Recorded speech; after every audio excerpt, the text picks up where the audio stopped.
Good morning all students. तो जैसा कि आप सभी जानते हैं साइंस की आपकी स्टडी चल रही है 10th क्लास के लिए, जिसके अंतर्गत मैं फिजिक्स पढ़ा रहा हूँ आपको। तो फिजिक्स में आपका चैप्टर चल रहा है इलेक्ट्रिसिटी। तो इलेक्ट्रिसिटी में मैंने आपको combination of capacitors, combination of resistances पढ़ाया था। तो उसमें बताया था there are two combinations of resistances, first is series combination of resistances and second is parallel combination of resistances. तो सीरीज कॉम्बिनेशन में आशा करता हूँ कि आप लोगों को समझ में आया होगा। आइए सेकंड पे चलते हैं, पैरेलल कॉम्बिनेशन ऑफ रेजिस्टेंसेस। तो देखो वहाँ पे सीरीज में लगे हुए थे R1, R2, R3, लेकिन यहाँ पे पैरेलल लगे हुए हैं एक दूसरे के ऊपर, है ना। तो पहला सबसे ऊपर है R1, दूसरा इसके नीचे है R2 और तीसरा सबसे नीचे है R3। ठीक है, एक वायर के द्वारा जोड़ दिया गया, इन्हें एक वायर के द्वारा बैटरी से कनेक्ट कर दिया गया। ये बैटरी है, बैटरी का प्लस बड़े वाला होता है ना, छोटे वाला क्या होता है, माइनस होता है। बताया था मैंने, प्लस से करंट चलता है और माइनस तक आता है। तो प्लस से करंट चला I, लेकिन इस पॉइंट पर आके करंट इसमें और इसमें तीनों में अलग अलग हो जाएगा। तो पहले वाले में आप मान लो करंट कितना हुआ I1, दूसरे वाले में करंट कितना हुआ मान लो I2 और तीसरे वाले में कितना हुआ, ठीक है ना, I3।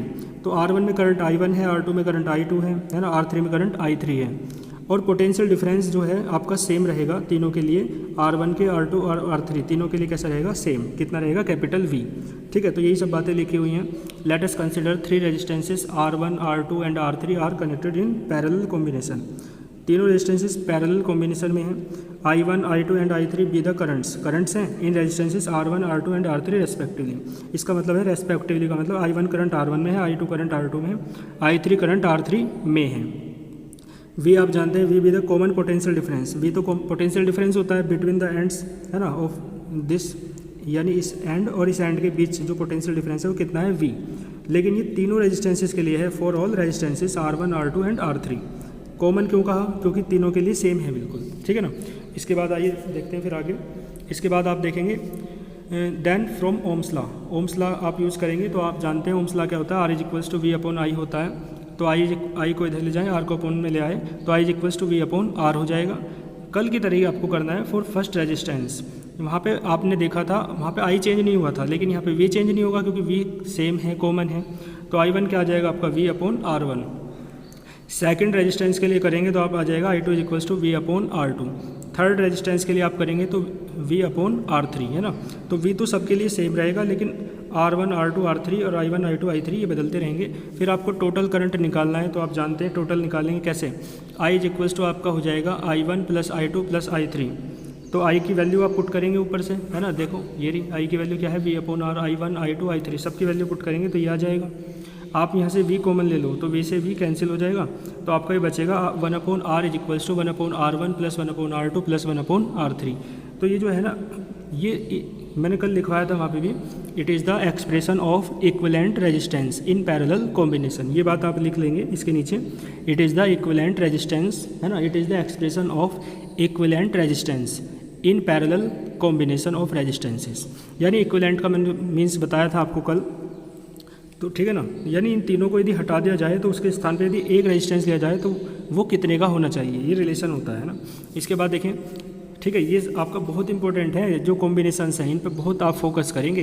इनके न्यूमेरिकल्स बहुत ही ज़्यादा इंपॉर्टेंट हैं, और न्यूमेरिकल्स आपको तब समझ में आएंगे जब आपके डेरिवेशंस क्लियर होंगे। तो डेरिवेशंस भी बहुत इंपॉर्टेंट है अपने आप में। तो सीरीज कॉम्बिनेशन, पैरेलल कॉम्बिनेशन आप लोग बहुत अच्छे से तैयार कर लेंगे। आइए फिर आगे चलते हैं। आगे लिखा हुआ है इलेक्ट्रिकल एनर्जी। देखो इलेक्ट्रिकल एनर्जी क्या होती है, आपको एक बात पता है, आप चार्ज को फ्लो कराते हो। मान लो बैटरी की बात चल रही है, बैटरी भी आपने देखी, तो बैटरी के प्लस से माइनस तक आपको चार्ज फ्लो कराना है, करंट फ्लो कराना है, तो उसमें कुछ वर्क करना पड़ता है ना। तो उस वर्क को ही आप क्या कहते हैं, इलेक्ट्रिकल एनर्जी कहते हैं। भाई वर्क और एनर्जी तो अलग अलग नहीं होती है ना। वर्क करोगे तो एनर्जी चाहिएगी, है ना, एनर्जी खर्च करोगे तो वर्क होगा। तो एनर्जी और वर्क तो एक ही बात होती है। तो देखो लिखा हुआ है द अमाउंट ऑफ एनर्जी, यानी इलेक्ट्रिकल एनर्जी क्या होती है, the amount of energy, energy की वो अमाउंट, वो मात्रा required to flow the electric charge. Required माने जो आवश्यक है, टू फ्लो माने फ्लो कराने के लिए, है ना, फ्लो समझते हैं ना, बहना, बहाने के लिए, the electric charge, electric charge को। और कहाँ बहाना है चार्ज को, थ्रू द कंडक्टर, किसी कंडक्टर के भीतर, है ना। कंडक्टर आपको पता है जिसमें करंट फ्लो हो जाता है, इज कॉल्ड इलेक्ट्रिकल एनर्जी। इसे आप क्या कहते हैं, इलेक्ट्रिकल एनर्जी कहते हैं। इलेक्ट्रिक, है ना, इलेक्ट्रिकल कर लेना आप इसे, इलेक्ट्रिकल एनर्जी, ठीक है, is called electrical energy. It is denoted by W। इसे आप किससे डिनोट करते हैं, W से डिनोट करते हैं आप इसे, इलेक्ट्रिकल एनर्जी को। तो आपने एक फॉर्मूला पढ़ा था पहले, V is equals to W upon Q होता है, तो वहाँ से W is equals to V into Q ना आ जाएगा, तो बस W को ही आप इलेक्ट्रिकल एनर्जी कहते हैं। तो ठीक है, तो आपने मैंने V और Q के बारे में आपको बताना है। तो आपको पता है V be the potential difference, V तो पोटेंशियल डिफरेंस होता है between the ends of the conductor, किसी कंडक्टर के सिरों के बीच, and Q be the electric charge, आप जानते हैं Q क्या होता है, चार्ज होता है। ठीक है, तो उसके लिए इलेक्ट्रिकल एनर्जी कितनी हो जाएगी, इलेक्ट्रिकल एनर्जी हो जाएगी आपकी W is equals to V into Q. ठीक है ना, और वर्क हो चाहे एनर्जी हो, उनकी यूनिट क्या होती है, जूल होती है। ठीक है ना, आप लोग देख लेंगे, यहाँ तक आप अच्छे से तैयार कर लेना। बाकी आप बुक ले लेंगे फिजिक्स की, मतलब साइंस की बुक आती है आपकी, तो कुमार मित्तल की फ़िज़िक्स की बुक होती है, और उसमें साइंस जो होता है आपका, राइटर का नाम आप देख लेंगे, लेकिन नगीन एडिशन से बुक आती है ना, उस बुक को लेके आप, उसी से मैं आपको न्यूमेरिकल कराऊंगा, और अच्छे से तैयारी करते रहें। All the